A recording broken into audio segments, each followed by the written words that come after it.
Hello, this is Dread from Epic Builds. And in today's video topic, we're going to be going through the process of showing you guys how to level any Sentinel.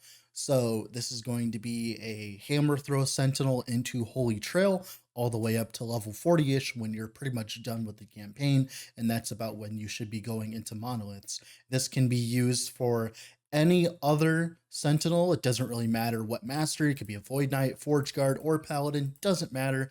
We're going to be leveling Hammer Throw into Holy Trail Javelin. So I'm going to choose a name here. Leveling Sentinel 1. We're going to choose solo so that I do not have any of my stash, obviously. And we're going to start it. So I'm going to stop the recording whenever I get to a part where I am actually talking about things. Like for instance, we're going to be speeding up all the way up until we get to the first specialization, which then I'll talk about skill specs and all that. But for now, we're just going to speed it up until we get there.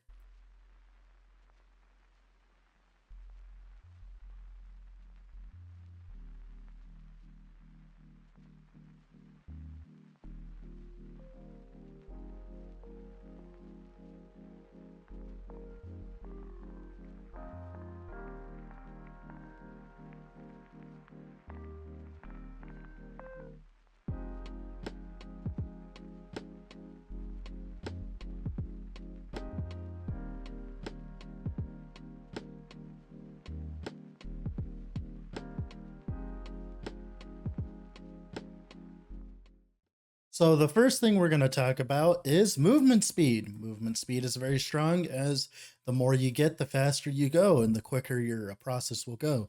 90% of the actual campaign is just running places. So if you are on your standard stash, just throw as much movement speed as you can possibly can, arboreal circuits, whatever. Of course, as well, physical resistance is god tier. Everything does physical damage. Everything else can do like different kinds of damage, but everything does physical resistance. So having this pair of boots this early is absolutely one of the best things we can get.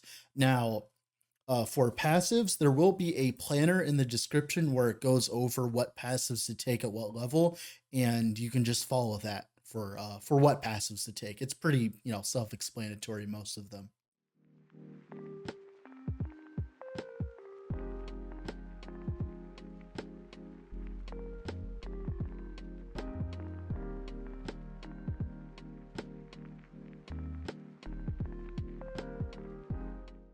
All right, so the first thing we're going to do when we get greeted by this little signal here, we are going to use specialized hammer throw.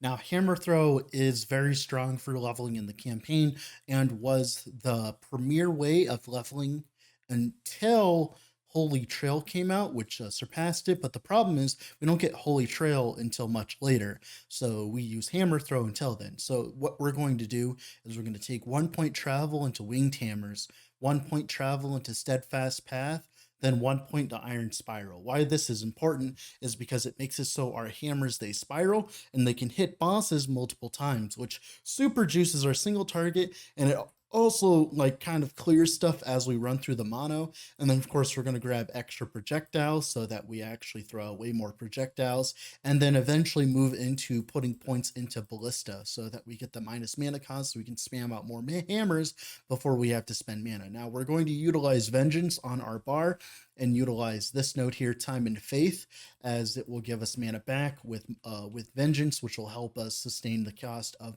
hammer throw until we can go for holy trail, which then mana becomes irrelevant. So I'll see you guys in the next time where it actually becomes relevant here. And also as well, there will be a planner in the description that has the filled out tree for this. So if you're if you're having problems, just pull up the planner.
So for abilities like hammer throw and stuff like that, they're mainly based on physical damage. So they have like flat physical. So the reason why I was able to kill those bosses so fast was not only hammer throw could hit bosses multiple times, but I also had physical percentage damage and I also had throwing attack damage. Look for opportunities like this where you can get a very quick amount of percentage damage because as you can tell right now, normally percentage damage is additive, but since I only have 100%, I'm literally doubling my damage with just a few item slots, right?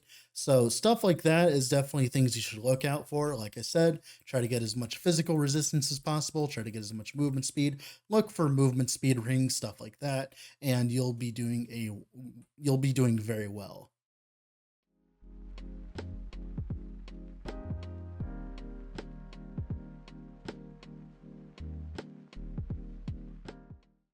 So we just got our second skill, specialization. So for now, what we're going to be specializing into is lunge. We're going to be grabbing Warrior's Renewal and then going up to double strike to get the cooldown so that we can, lunge faster. Like I said, this will also be in the planner. And then, of course, eventually we're going to move into Dawn Charge just for that little bit of healing while we're pushing through monoliths. But that's really it for that.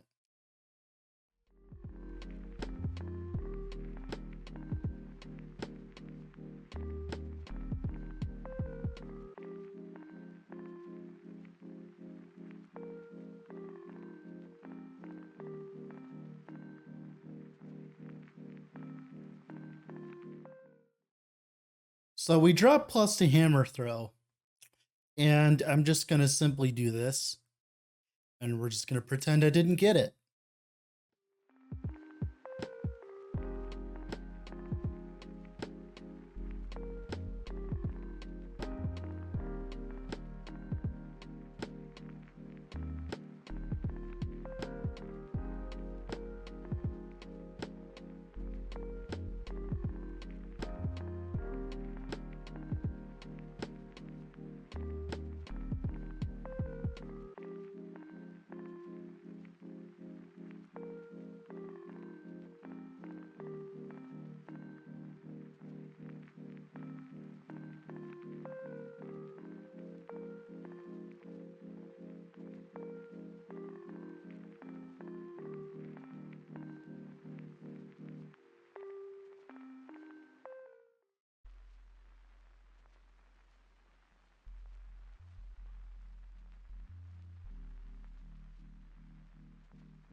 All right, so we're approaching the most difficult part of the entire campaign, in my opinion. This zone is very dangerous for characters because of the fact that it's kind of just hard to get through because there's a lot of trash in the way. Hammer throw is nice in the way where it's really good at dealing with stuff like this, but if you don't have a good build, like it feels terrible in this zone. So we're gonna talk through this zone as I do it and show you the strategy of dealing with it. So generally, you kind of want to just go very slowly and kill things as you go. Most of the time, you can just run through the story and not really give a shit. But these festering cultists here, if you have too many of them on you, they will just kill you because they just have that much damage. So generally, it is better just to just defend yourself and push through the zone, especially because there's stuff like void thralls and void terrors and stuff like that. So it's generally just better to kill things, especially since one of the best ways of sustaining this early on is to just simply gain a level, as that will make you full on mana and HP. Now, the void terrors themselves, they are too slow to keep up with you. So it's generally a common practice to kind of just ignore them. Definitely don't want to stand in that, by the way. That has throwing attack damage on it, so we definitely want it. Um, I didn't see what else was on it, but I saw throwing attack damage, so we're going to throw that on. We can't put it on yet, which is fine. And we're just going to move through the zone here, kind of just ignoring the big fat mobs. So these void cultists are really annoying. They are the bane of my existence. So you definitely want to like handle them. And hammer throw, as you can tell, is very good at handling them. And if you ever feel threatened, you can always press the T button to teleport out. I don't know if this will be the case when multiplayer comes, but it's definitely a good strategy now. As you can tell, I took a very large hit there. I did put on some HP on my gear, so I'm a bit tankier than your average character at this point, but definitely do not just stand in those like I just did there. It's a mistake. As you can tell, though, as the void terrors they get on you, and the main problem with the mobs here is they like to body block you, and that is like the most annoying part. So we're gonna teleport out. As you can tell, I was taking a lot of damage, but we're gonna teleport out, and as you can tell, all the mobs pretty much disappear, putting more cooldown so our lunge has better cooldown.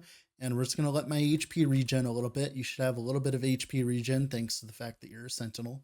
And we're just going to get rid of some stuff while we're at it here. Actually, I think I want that. Yeah, I'm just showing this specific part because it's going to give you guys a lot of trouble as new players because like this zone sucks ass. So it's definitely nice to show you guys what goes on in this zone. As you can tell, it displaces all the mobs and you can just move on normally. Like I said, the void cultists are the biggest problem. You can lunge to them, thankfully, thanks to lunge. And that should be it for this zone. And we're just going to go back to speed boy here.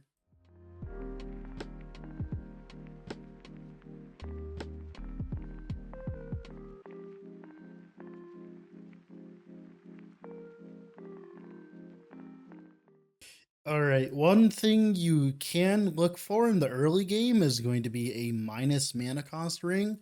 So these are very significant early on because they give you minus mana cost to your throwing attacks. So for instance, our hammer throw here, if I just throw it on here, for instance, I will go from 10 to 7, which helps significantly in terms of sustain and makes it so we don't really need that much mana sustain early on.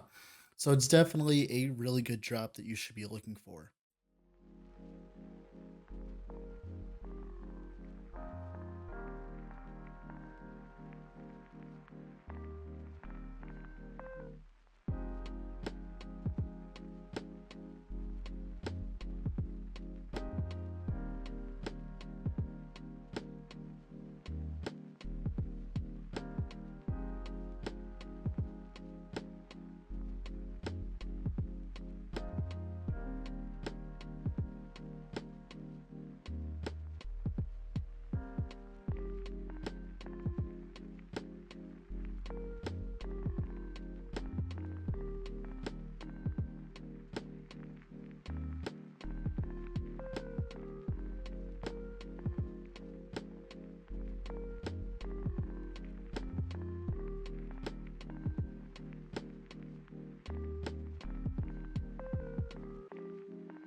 So I just got access to Javelin, which is the skill that we're going to be going into after hammer throw. So obviously we're not level 20, so we can't spec into it now. So we're going to respec into it specifically, and we're going to be going through this, I think this node.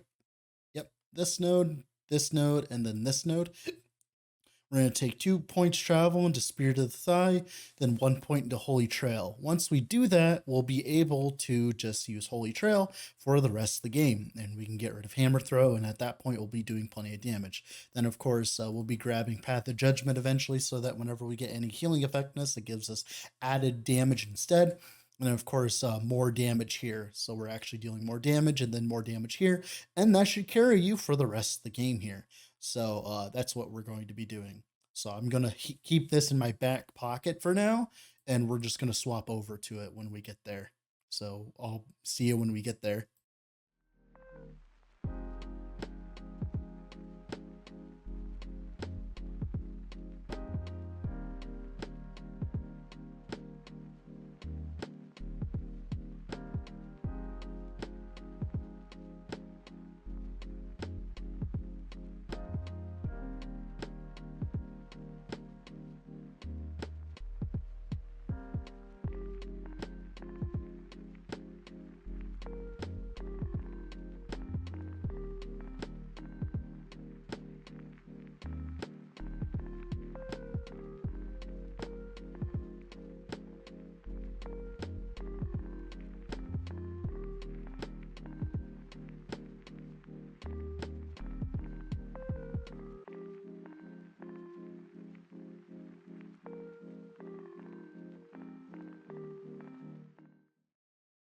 All right, so we just got our holy trail, holy trail set up. Now we have holy trail. Now before we do that, we're gonna respec out of hammer throw. We're gonna spec into lunge, and then we're gonna spec into, I believe, I can't remember exactly what we spec into. Huh. I guess it would be vengeance, right? It would be vengeance for now. Yeah, because then we spec into smite in a level. Yeah, it doesn't matter what we spec in here. So we're going to be specking into a smite for a level.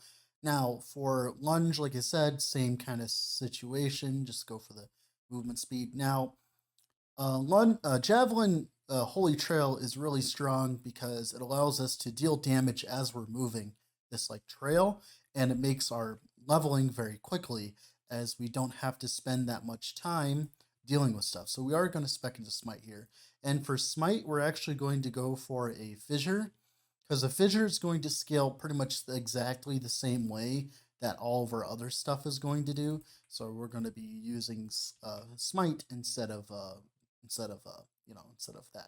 So that will work very well. Now, one thing I want to do is we did grab a rune of shattering. So what we're going to do is we're going to take a pair of boots with movement speed on them here, T2 movement speed. We're going to try to land them.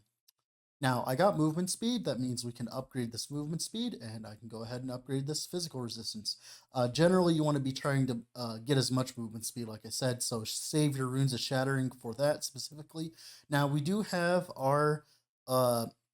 this, so we don't necessarily need a lot of what's inside my inventory. This damage over time might be the way to go here, though. We don't need a lot what's in our inventory now because of that, so we're just going to dump a little bit here. So yeah, we're going to use this because it has adaptive damage. Now, Holy Trail is a spell and it scales with elemental damage over time and adaptive damage. So we definitely want as much adaptive damage as possible, makes so we can run a shield. Damage over time works as well. That's completely fine. Just want to this fire damage ring right here, fire damage over time. That's really good. Let's see if we can craft on it. Yes, we can. So it's half fire, half lightning. So those are, definitely both in half effectiveness, but that's completely fine. It doesn't really hurt us too hard. But yeah, that's pretty much it for that. So we're going to be trying to just upgrade this weapon here, trying to go for something with a much more adaptive damage, of course, and then fracture stuff with damage over time. So yeah, that'll be it for that. And now we're just going to go kill the Emperor real quick.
All right, so here we are.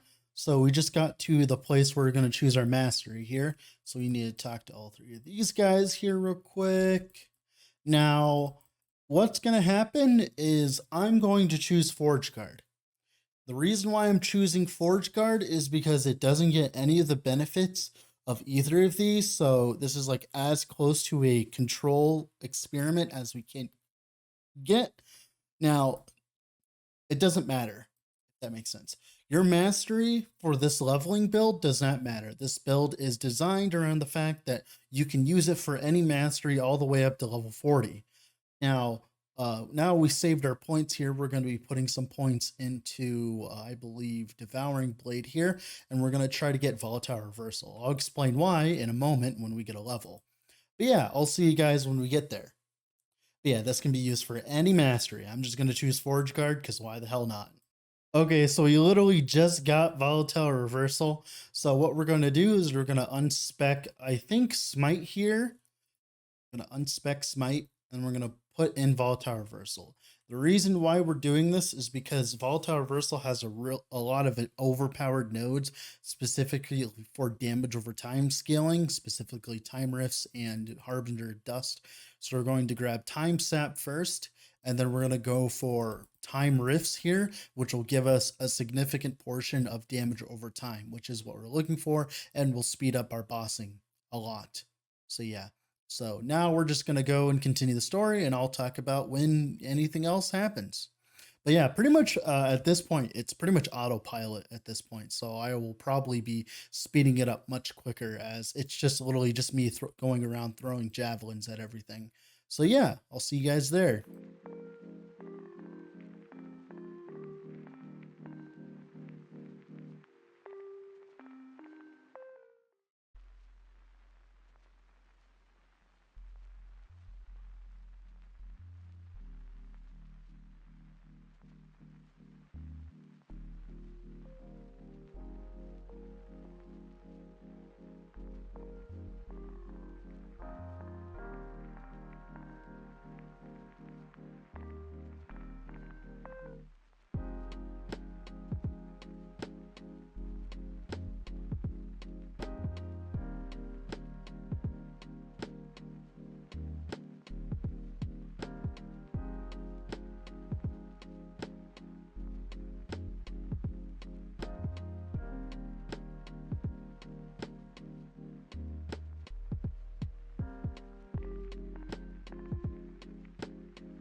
All right, so the first thing we're going to talk about here is healing effectiveness. So healing effectiveness, thanks to a node inside Holy Trail here, it has this node: Holy Trail gains adaptive spell damage based on your increased healing effectiveness. So in theory, this is about 6 extra flat for your Holy Trail. So it's definitely worth picking up and using, and of course upgrading as the more, of course, healing effectiveness you have, the better, right? And I didn't really need that silver ring anyways. But yeah, just a little bit of a tip here.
All right, so here we are in another part of the build here.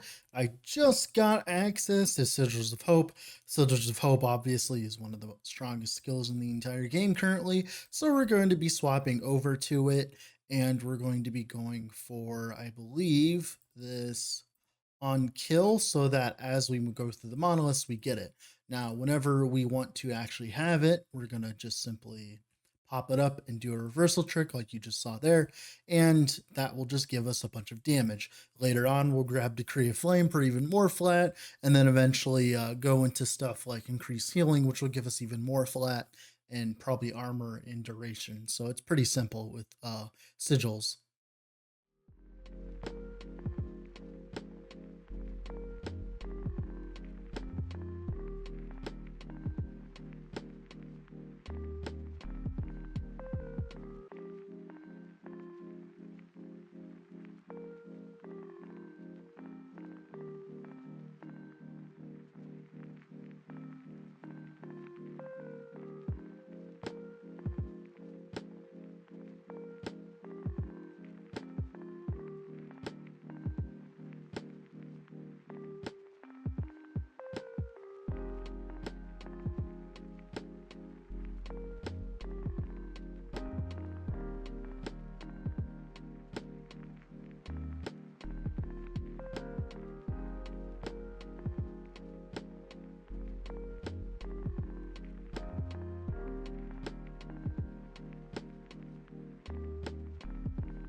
All right, here we are with the end of the character, the leveling character.